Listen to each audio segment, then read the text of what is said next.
ஒரு பாட்டை அவர் எடுத்து கோக்குறாருல, அதில் ஒரு பிரமாதமான ஒரு ஸ்க்ரீன் பிளே இருக்கும், ஒரு ட்ராமா இருக்கும். இந்த ட்ராமா வந்து நான் ரொம்ப ரசிப்பேன்.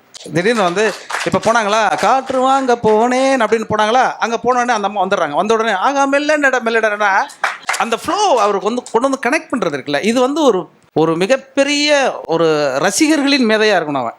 அப்போ தான் அதை செய்ய முடியும். அது அது அது தாண்டி அவருக்கு இருக்கக்கூடிய இசைப்புலமை அது ரொம்ப முக்கியமானது. அதாவது பொதுவாக இப்போ பட்டிமன்றங்கள் எல்லாம் கூட சினிமா பாட்டை பற்றியெல்லாம் கிண்டல் அடிப்பாங்க. அது சில சமயம் பாடலாசிரியர்கள்லாம் ரொம்ப திட்டுவாங்கன்னு வச்சுங்க, அதெல்லாம் ஓகே. ஆனாலும் அவங்க நல்லாவே பாட மாட்டாங்க. அது ரொம்ப கஷ்டமாக இருக்கும்.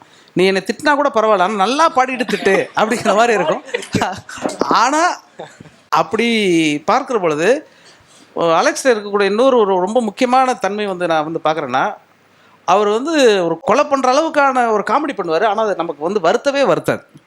ஒருத்தனை ஹட் பண்ணாமல் அவனுடைய ரசனையை ஒரு கிண்டல் அப்படி தாண்டிட்டு போகிறார்ல, அது ரொம்ப தனித்துவமானது. அதை எப்படி அதை உருவகிச்சு அதை எப்படி சரி பண்ணார் அப்படிங்கிறது ரொம்ப ஆச்சரியமாக இருக்கும். அது வந்து எப்படி தான் சீர்காழி பண்ணுவார் அப்படின்னு சொல்லிட்டு, ஐயோ சீர்காழி சார்ந்தவங்க சீர்காழி ரசிகர்களெல்லாம் இவர் அடித்து கொல்ல போகிறாங்கன்னு நினைக்கும் போது, சீர்காழியே கேட்டாலே சிரிச்சிருவாருங்கிற அளவுக்கு ஒரு காமெடி வந்து டக்குன்னு அந்த இடத்துல போட்டுருவார். அது வந்து ரொம்ப அது எப்படி அவர் பண்ணுறாருங்கிறது நீங்கள் அவர்கிட்ட தான் கேட்கணும். ஏன்னா அது எனக்கு தெரிஞ்சு அது வந்து ரொம்ப ஸ்பான்டேனியஸாக அவருக்கு வந்து அந்த ஷோவை பார்க்கும்போது எந்த இடத்துலையும் பிசுறு இல்லாமல் அந்த தொடர்ச்சி அடுத்து வருது. அப்புறம் காலகட்டங்களை வந்து மாற்றியெல்லாம் சொல்லவே மாட்டார். நான் போய் கிராஸ் செக்லாம் பண்ணியிருக்கேன்.